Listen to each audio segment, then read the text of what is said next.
l'école tchadienne a bénéficié de la part des initiatives individuelles et privées de beaucoup d'appui, notamment à travers la création d'établissements privés. Donc, nous ne disons pas que l'enseignement privé ne participe pas à la mise en œuvre de la politique du gouvernement. Non, ça participe amplement. Mais ce qu'on a constaté,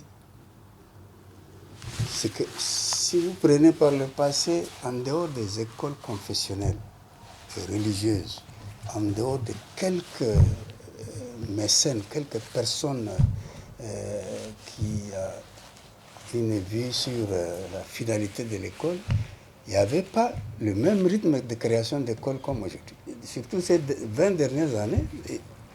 Mais les établissements privés, dans certains ordres d'enseignement, sont même devenus plus nombreux que les écoles publiques.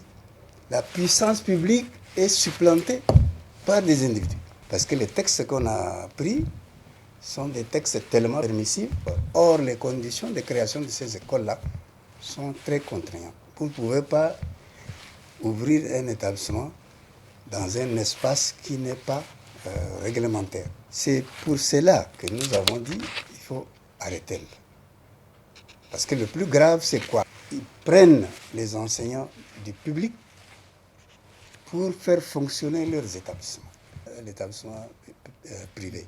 Et donc, comme le contrôle va être lancé en ce qui concerne le contrôle des agents de l'État, ça nous fait 3-4 mois que nous sommes en train de traquer les enseignants pour les ramener à l'école publique. Au final, c'est quoi?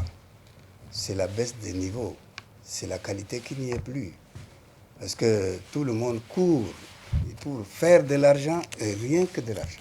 Aujourd'hui, les pauvres sont prêts à payer 500 000 par an, alors que vous savez très bien que dans le public, nous avons dit, dans le milieu urbain, ça ne dépasse pas 2000 francs d'inscription. Dans le monde rural, c'est 500 francs. On veut remettre de l'ordre. On va mener aussi une étude sur les taux d'inscription et de scolarité à travers le Tchad. On va voir et on va imposer une moyenne aussi. Et puis c'est ça le rôle du gouvernement. On va conforter ceux qui tiennent debout. Et on va être obligé de fermer des établissements qui ne respectent pas les normes.